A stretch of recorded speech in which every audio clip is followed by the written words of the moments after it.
So, of course, going into this, we're about to go into the match real soon. So are the numbers. Let's build up ESAM first in order of appearance. I mean, Glitch was, of course, the hallmark event for him this season at the highest rated A tier, beating Tweak, Light twice in Grands and in Winners, Nairo, Louis Money, and Leon. You see here on the player card, they have never faced before. And on the other hand, we have T, who's a free agent, peaking second at Switch Fest. I'm excited to see what they do here. I'm excited to see what this set count turns into. And as ESAM said, I mean, he's gunning for that banner. Oh, yeah. And this is like polar opposites in terms of character design. Pac-Man, definitely a character that does have some of those scrapping options. You know, you have the Nair and the Fair Out Shield very, very quick, and up B as well. But mainly wants to keep you back, set up the Hydrant, get that bonus fruit charged up. But ESAM, definitely a player that wants to get in as Pikachu, get all those combo starts. And Pikachu, just that character, once you get all these combo starts, is just so much damage. And then he goes for like some of these edge guards, which are so, so nasty with Pikachu. Oh, absolutely. And you're talking about combos right there. I just love seeing the conversions that T has whenever he's using these projectiles, especially with the Galaga. Yeah, I always love seeing that stuff. I'm really excited for this matchup overall because ESAM is one of those players that is very, very studious, very much someone who will go and try to look at some of the more nuanced matchups. Oh, and that Dare's not going to kill just yet, but I'm just excited to see what he actually has in store for T and vice versa. Oh, yeah, for sure. And I mean, now down air from Pac-Man kills in this game. In the previous game, didn't really do anything. So it's actually like a usable move in this game and is able to close out some edge guards. Pac-Man, actually not the most meta character, not the most popular character in the last iteration. And T and Shinji were pretty much the two best Pac-Man in Smash 4. And coming into this game, Pac-Man, a lot of people actually will say that Pac-Man's like a borderline top tier, high tier character in this game. A lot of people think very highly of this character. So the fact that they stuck with this like quote unquote bad character for so long, now they're getting rewarded in this game because he's so much stronger. Yeah, and he's such a nuanced character, so most people aren't really going to just pick him up willy nilly, right? He's a character that like, if you play Pac-Man, you play Pac-Man, right? Right. Takes a very special kind of person. Special soul, indeed. Yeah. I like that right there. Not even trying to go to opt for the grab, especially seeing how, you know, a lot of times when Pikachu lands with that back air, the character's so flat to the ground. Sometimes that grabs can whip, you know? That pancake, man. Exactly. And Pikachu is definitely no stranger to low profiling some of these moves. Some of these characters like Pichu, of course, being so hard and slippery to hit, and especially with that quick attack Pikachu's equipped with as well, has hitboxes on it and combos as well. So having one of the better disadvantage states. Look at that. He was on the ledge. Yeah. Boom, I'm in the middle of the stage, starting a combo up on you. Where are you at? Almost reminiscent of Fox's side B in Smash 4 and all the previous iterations. R.I.P. Sorry. In another life, my guy.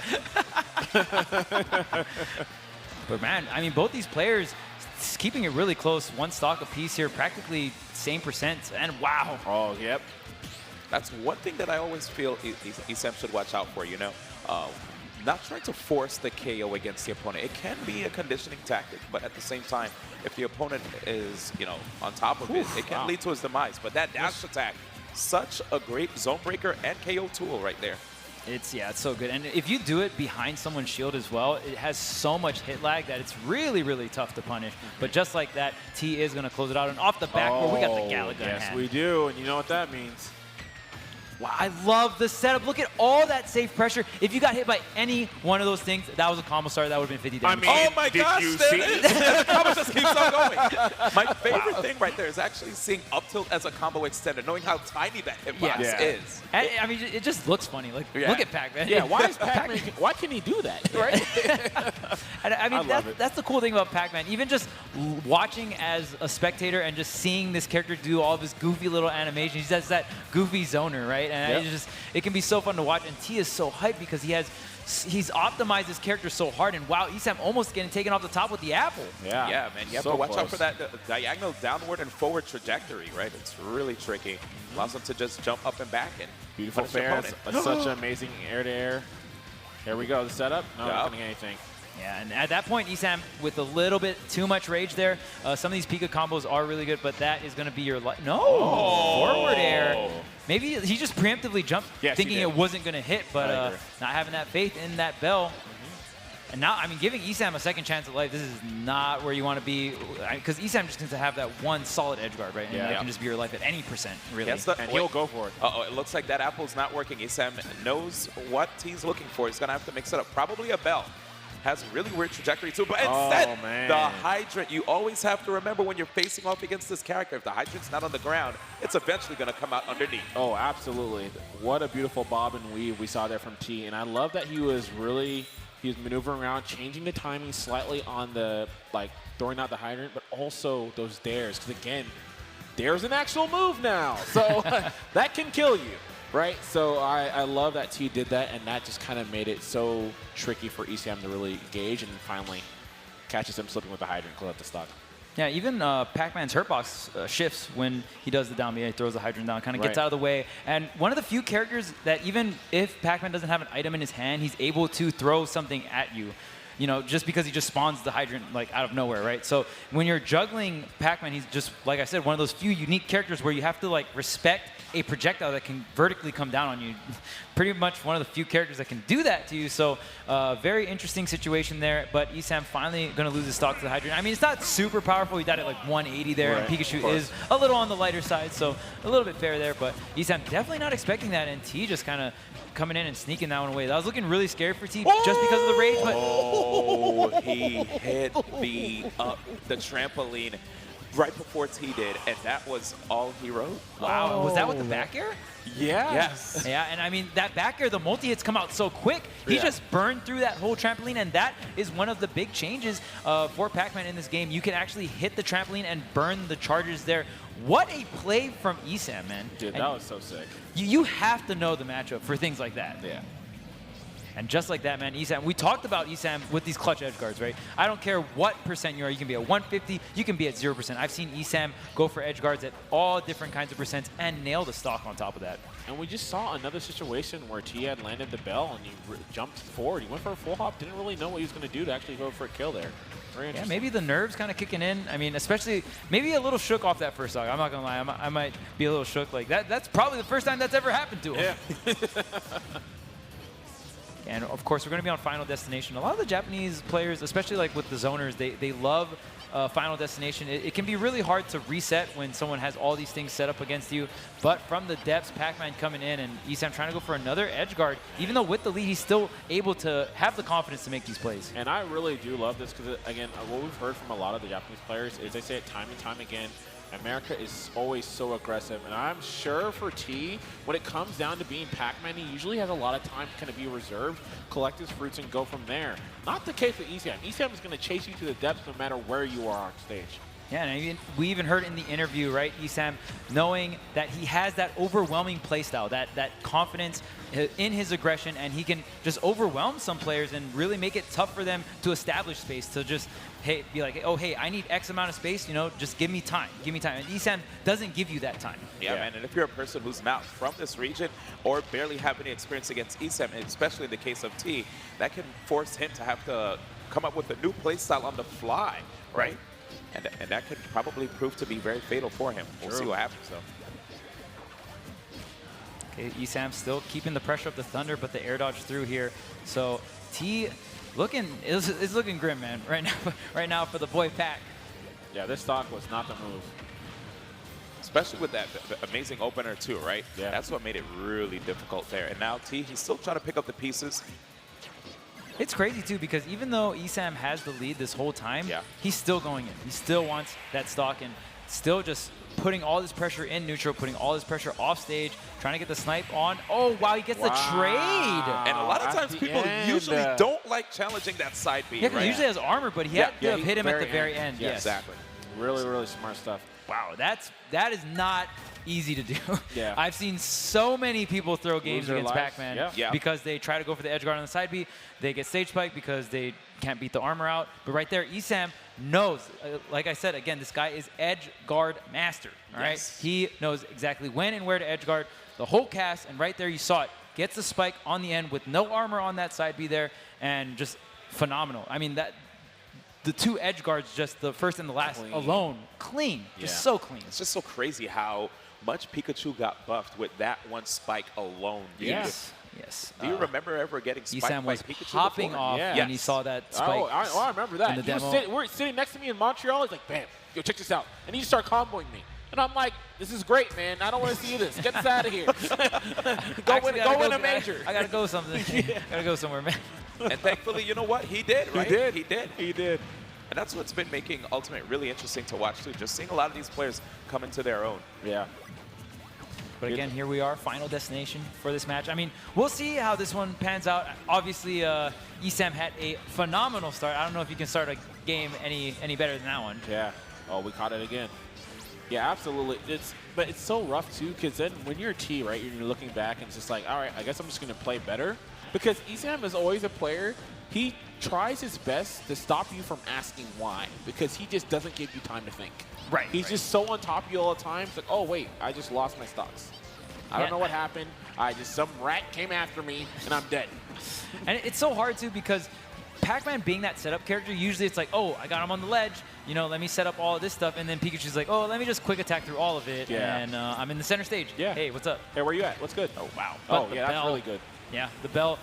In Smash 4, when you Z-dropped items, they actually did not carry the property of the item. That's a big buff for Pac-Man coming into Ultimate. Okay. You can Z-drop the items in this game, and you still maintain that all the item properties. So the things like Bell will still stun if you Z-drop and That's stuff like that. so sick, because that just means, like, he can basically put the idea in ESAM's head, do not normal get him. Exactly. So then he'll go for a jump, right? Yeah. Or even, like, a roll on stage. Yeah, that along with, like, you can still go through the rotation after you pick it up as well. And so it's just, like, a lot of unique little changes that happen in Pac-Man in tandem with the normals, buffs, and everything like that. It's really crazy.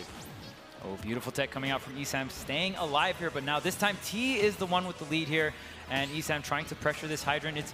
It's a very difficult to pressure the hydrant because usually whoever's the first person to hit the hydrant kind of gives the other person the right of way to just be like, oh, hey, let me hit it, and then, because it has like 13 or 14 health, so once that health gets depleted, that's when it just gets sent into tumble. Yeah. There's the apple, but ESAM doing such a good job of not getting hit by a lot of these killing bonus fruits. Yeah, he knows how to Akuma Fireball pretty well, man. And probably because of this, we're going to see the belt follow-up again.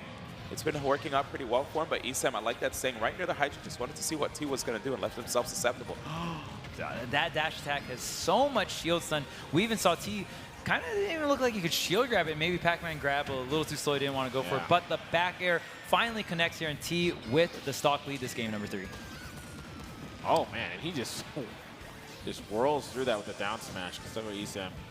It didn't have too much time to turn it around there. He got the drag down narrow, which usually can pretty much lead into any smash attack you want. Oh, and gets the forward smash. That is pretty much one of the main tools that Pikachu is going to use to get kills on the ledge there, using that forward smash to catch normal get up or the ledge jump. Oh, but here's the damage. Yeah, Hang out big here. You know, I remember hearing a lot of people talk about how Pikachu can kill, but we're seeing from ESAM here that all he has to do is just find a combo starter to link into that KO option. Absolutely. And yeah, look at that hydrant. It just does so much work. It's pretty much Pac-Man's like main setup tool. Of course, once he has it down, you charge the bonus fruit as well, which is really, really important. But wow, so deep is that so it? Deep, Wow, in the 70s even? That's crazy. That forward is so strong. It hits.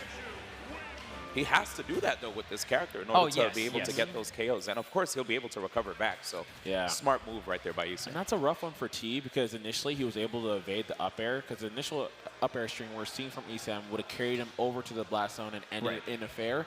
He was able to escape that, but ESAM just kept going. He's like, I'm going to finish it anyways. I know where you're going to be. I'll meet you there at 9. We'll be good. And I think what's really smart about ESAM going all the way out, deep out, to get the forward air is the fact that whenever you're a Pac-Man and you want to go for those side Bs, of course you have to charge a little bit, right? So you see right there, he makes sure to catch him right before the charge even happens and just like cuts him off right there. Because you saw how horizontally far he was from the stage. So it made it really difficult for him to think about wanting to commit to an up B at that distance. Exactly. Yeah, and I mean, there's so many characters. Like, even when I'm just watching T play, not a lot of people are willing to edge guard like ESAM is showing right now. So it could just be like T not really used to this kind of pressure off stage, like you were saying, right? Most of the time I watch T play, people will just let him recover for free. To be fair, it's very difficult to edge guard Pac-Man. He's definitely a character with one of the better recoveries in the game, but ESAM has no fear. He has the confidence in his ability to edge guard, And whoa. Speaking of. But that trampoline's for me though. Yeah. Only I use it, I not want you. that. This firehouse is mine. Wow, but you saw how he was able to duck under that Galaga though? Yeah, that was I did clean. not know about that. Yeah. Oh, wow. Yo, what? Down there, dude. Dive kick. You already know. Foot dive. And we talking about ESAM's edge Jeez, guarding. My stop the man yards. T's like, yo man, check it out. I heard Pika's kind of hard to edge guard too. Yeah. Let me show you something real quick. Show him Yeah, something real. Yeah, that was definitely something. Oh, my goodness. Here we go. Yo, and Pac-Mans. And now you can charge. I'm so mad I thought he was that gonna didn't up smash, up smash. kill. If he up smash though. If he up smash though. That's what I thought we were going to see too. Oh, man. Yo, Man, we got just a tad bit miscalculated. Oh. It's all right. It's all right. We, got it. We pick it right back up here. Yes, Can we sir. talk about how much faster T got right here? The Hydrant's on stage. Probably thought it disappeared My though. man popped the Sensu beam. Yeah, that was definitely Super Saiyan Blue, bro. Like, whoa. Because it's just weird. The pacing, like you said, is just so different. It's just, how is this Pac-Man moving so fast, man? Yeah. I just see 2 yellow blurs on the screen. He's going Turby right now. Dude. Yeah, he's Not even definitely Turbo. Turby. Young Turby. Look at him. He's mixing right Oh, now. my gosh. Yeah, He's when definitely Pac-Man's moving on you, that's when you know. That's Yeah. scary. It's like, why are you dashing at me Yep. like you're Pac-Man? Okay, right there, ESAM trying to knock the wind out of his sails, but he still has 2 stocks, man. There's a lot of wind. Yeah. There's a lot of wind in that sail. Yeah. All right, here's the bell. Oh, no, he went right into it. Oh, tried to get a little feisty there. All right. Okay. Got a glancing blow right there. Yep. Little baby forward air. Okay, there's the, ooh, wow, the apple did not hit. But ESAM going hard off stage. He definitely needs to make some kind of play happen here. Wait a minute. Oh, I had ID? a feeling. Okay. Oh, wow. That looked like it might have Wait a saved minute. him. He's taking so much damage Yo, at this stop point. down the yard, bro. Wow. Ain't and Town he's stop? still alive. Right? Gotta watch out. the That apple. diagonal. Okay, he knows. He Oh, knows. yeah. Trying to hit him with the F-tilt. But now ESAM has so much rage, I don't think a lot of his early percentage combos are really going to connect. It's just going to be a lot of straight hits. And speaking of that, T's going to take it with that straight back here. Wow. Okay, but Yeah. game 5 situation, and ESAM gets to go for the counter pick. Yeah, But- I mean, we've been playing on Final for like the past 3 games or so. Right. So What do you think I we're gonna wonder, get next? I wonder if ESAM's just going to switch it up here. I feel like this stage is still, I feel like it's in favor of Pac-Man, personally. I just agree. feel like Final Destination is just really good for zoners. Gives them a lot of room. It doesn't give them a place to like reset, but the hydrant's always going to fall on the ground. There's no like platform to hide underneath to be like, oh, if I'm under this platform, like your hydrant won't hit me. And then like your hydrant's not on the ground contesting like the main stage. It's just on a platform, which is fine. So I think this stage is really good personally. Looks like we're going to get a switch to Kalos though. Kind of similar to FD-ish, but you got those like, the walls, very big deal, right? In terms of edge guarding, and of course those 2 side platforms really going to make ledge trapping a little different. And when you got your opponent in the corner, they're going to have another kind of like safe haven to go to, being that platform. You definitely Absolutely. mentioned like safe havens right there with the platform, but the trajectory of the bell can actually help out. Like Yeah. if ESAM decides to want to go on a platform, that can work out really well. Oh, actually, Tonic City. Oh, dang, Okay. I got juked. It's okay. Are we going with the edge guards? All right. I think we're looking for edge guard kills right here. Yeah, I mean, ESAM? ESAM, Has to be. has to be with how big the stage is, right? He Right. wants to live as long as possible. Town City has the largest ceiling, so he wants as much stock value he can get out of that. And if he's getting edge guards, it doesn't matter how big the blast zones are, right? If he's Yeah. just nailing all these edge guards. Exactly. So you already know the name of the game for ESAM, world-class edge guarder. And that's what we're seeing, man. Guardian of the edges. Yeah, he's at it, dude. Moving so quick. Cross up. Yep. Okay. So good pressure with the T-Jolt as well. Most people will think, oh, I shielded a T-Jolt. I did a good job. You don't No, want to shield you T-Jolt. lose. Yeah, it has served its purpose. It has Yeah. immobilized you in place, so Pika can come in and aggress on you with all these great falling aerials. Yeah, dude. As a person who's just like played Marvel vs. Capcom in the past, it's like an assist, right? Right. You call it out, and it locks the person in place, and now you get to set up. Yep. Yeah. Set up that block string. Okay, but now ESAM has the bell, tries to throw it, but he's definitely going to know this bonus fruit, right? Right. So he's going to know all the little arcs, he's going to know all the little tricks. It can be really hard to hit some of these zoners with their own items. True. Oof. They know the ins and outs. The good up air. Still gonna get see some the of the chaser. charge. Oh, I love snipe that pellet. snipe. Wait a Here minute. we go. That's one of the great things about just having those jolts when it comes to the side B, right? You get rid of those pellets, and you cut that side B recovery short. Oh, Uh-oh. yeah. Oh, there's a stun and the up smash to follow. This time T Wow. is Well, not does going he to drop out that. of this? Yeah. Immediately out of that stun. That was so disgusting. Oh, wait, gets the trade, goes high. Wait, ESAM gets it, but not going to go with the up smash there. Up smash might have not killed with the high ceiling. Yeah. Oh, look at all this damage. Wow. I wonder what lagged him there. I thought he was going to get another fair. Yeah, thought so too. There's the T-Jolt pressure, but T, okay, we're fine. He's going to let him wait. Man, and this is the problem. It can be a little rough because ESAM's trying to use some of these multi-hits to take the kill, right? But if you start trading with a lot of these multi-hits, then you're losing the trade. You know, 1 damage for whatever, move you trade, and it can be really, really not so great because you start taking so much damage, and T has so much rage. I wouldn't be surprised if a straight like forward smash would just kill him at this point. And you can notice right now, this is looking not too hot for ESAM. You can see T's also getting time more so. A lot more setup time to do what he wants to do. Oh, that was sour spot forward smash, and it almost killed ESAM. Almost, dude. Jeez. Okay, getting a charge up, another bell here. He could swap it. He could charge it right into the key as well. And he is just waiting and kicks it right to his face. The fact that ESAM hit it first. He let him hit it first, and he waited for him to jump in again, and he's like, I'm closer, see ya. He reacted to him and hit it first just to take that stock. He's so smart. Wow. And I mean, you got to have that galaxy brain, right, to play some of these zoner characters. So much things to keep track of. And man, T just does it so well. And you got your bag of tricks has to be quite large if you play one of these tricky zoners. Definitely has to be quite large. And now look at that. He could just like let the Hydrant actually take all the hits of the Jolt. Speaking of assists, Jesus. Another one. So many. Yeah. Ooh, and all these trades are going to be in favor of T. He's definitely down for this. Okay, here's the edge guard, but ESAM not connecting here, and this can be the problem. If your edge guards don't connect, guess what? You're probably in a reversal situation. Your opponent's probably hitting you or probably on stage ready to ledge trap you. It is that high risk, high reward gameplay. Okay. Jab block and the read. ESAM always goes with these hard mix-ups right that a lot of the times the players roll in.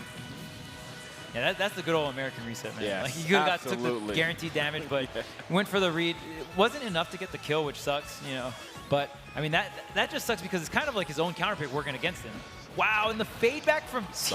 Yeah. No, and this might be a stock here. 115, and there it is, the down smash. And wow, dude, making sure that down smash was active as ever with the Hydrant on the field. T taking it 3-2.